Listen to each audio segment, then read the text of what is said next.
The Germans know Ursula von der Leyen as their worst ever defense minister, a woman who left her nation's military unfit for combat and in a weakened state. And Germany's worst ever defense minister can now rightly lay claim to also being Europe's worst ever European Commission president. And that, my friends, is a hotly contested title. Just look at the quality of the contenders. We've had Jacques Delors trying, and failing, to bully Britain into backing a federal superstate. Jacques Santer, who was forced to resign in 1999 over a corruption, fraud and nepotism scandal labeled the biggest crisis in EC history. And of course Jean-Claude Juncker, no stranger to a cheeky livener and a man quoted as saying, when it becomes serious, you have to lie. Decent contenders all, but for my money the woman known as VDL, even if it does sound like a particularly specific form of sexually transmitted disease, blew away the competition yesterday when she seemed to admit that the deaths of countless Europeans was a price worth paying for the narcissistic EU political project.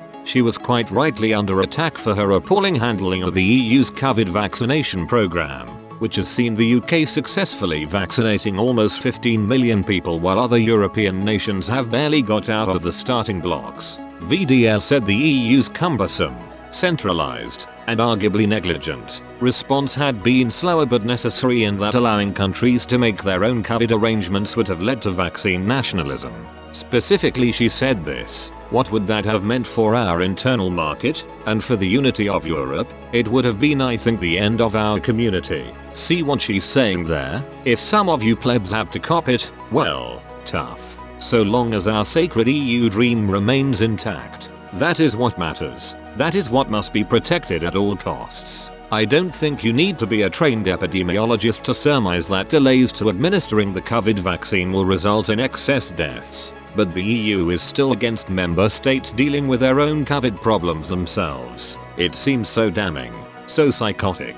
I've tried to find another way of interpreting those words, but I simply can't. And maybe she misspoke, but this is a supposedly hyper-intelligent woman with more doctorates and diplomas than most of us have GCSEs. For a clever woman, she doesn't half come across as thick. It is staggering, is it not, that this position, and the vast amount of power and control which accompanies it, overseeing the lives of 500 million people, is not voted for by those people. VDL, and all her predecessors, were jockeyed into the seat basically by political horse trading in the backrooms of Brussels. And despite her singularly undistinguished political track record, she had one undeniable asset. She was the daughter of Ernst Albrecht, one of the pioneers of the European coal and steel community, and thus her commitment to the federal cause was a given.